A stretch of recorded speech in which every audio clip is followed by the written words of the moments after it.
So recently, the U.S. House of Representatives passed a budget reconciliation bill that severely guts clean energy tax credits and other federal incentives for clean energy that were passed in the Inflation Reduction Act about 2 years ago. Each of the participants who are sitting on our panel today represent an organization, a business, a government that has taken advantage of those clean energy tax credits to bring jobs, to bring investments here to Northeast Wisconsin and the rest of the state. So we've made commitments as a city to become cleaner, greener, more cost-effective, more efficient for our residents. And so when the Inflation Reduction Act was passed, that made some of those aspirations real. Without those incentives, without direct pay, and some of those other provisions within federal law, we're not going to be able to make those commitments. This is really going to be a major setback for us. It's going to slow things down. It's going to increase costs for residents, and that's not in the interest of anybody here or across our nation, I think. But this deal is not done. We have an opportunity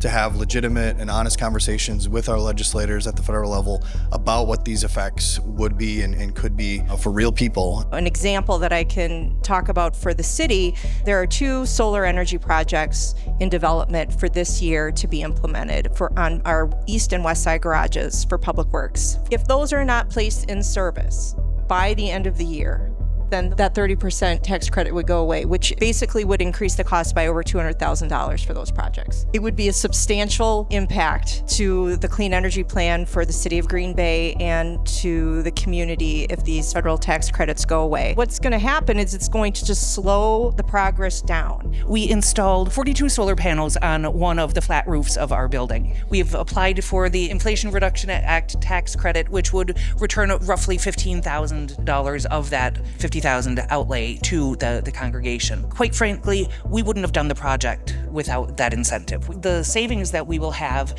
will end up helping us to do more of our work of feeding the hungry and supporting justice and caring for our neighbors. Supporting the investments in the Inflation Reduction Act means supporting blue-collar working people and communities here in northeastern Wisconsin and across the country. When the Inflation Reduction Act was first passed, it was projected to create 9 million jobs over the next 10 years. These are good jobs. Like 2/3 of these jobs don't require college degrees. So Congress's move to essentially repeal the IRA is going to mean a loss of jobs in construction and manufacturing. What will go away with these tax credits going away is there's an apprenticeship requirement in here, and contractors that utilize apprentices and apprenticeship programs. So that going away would be detrimental to all of our communities. Oftentimes what's missed on this is what becoming an apprentice does to folks, and from personal experience, it changes your life. It gets people out of poverty. Myron is one of the largest general contractors here in Wisconsin,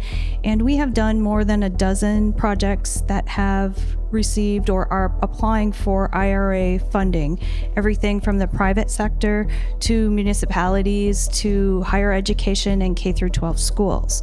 And there's calculations that our clients want to see. They want to see the paybacks, and they make their decisions on what systems they're going to select, how big they're going to build their buildings based on those financial calculations. This does not have to be a politically charged conversation. It just makes common and logical sense.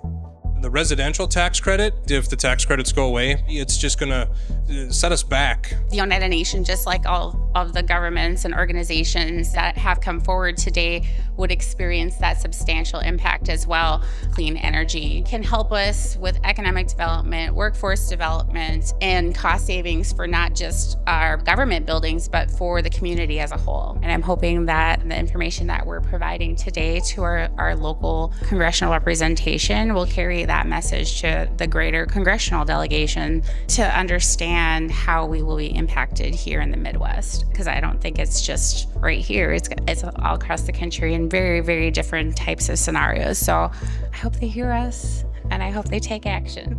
I'll just end with a call onto our congressional delegation here in Wisconsin to work to restore these tax credits in the budget reconciliation bill, to work with your colleagues to do the same, and a call out to members of the public as well to please contact your legislators asking them to do just that.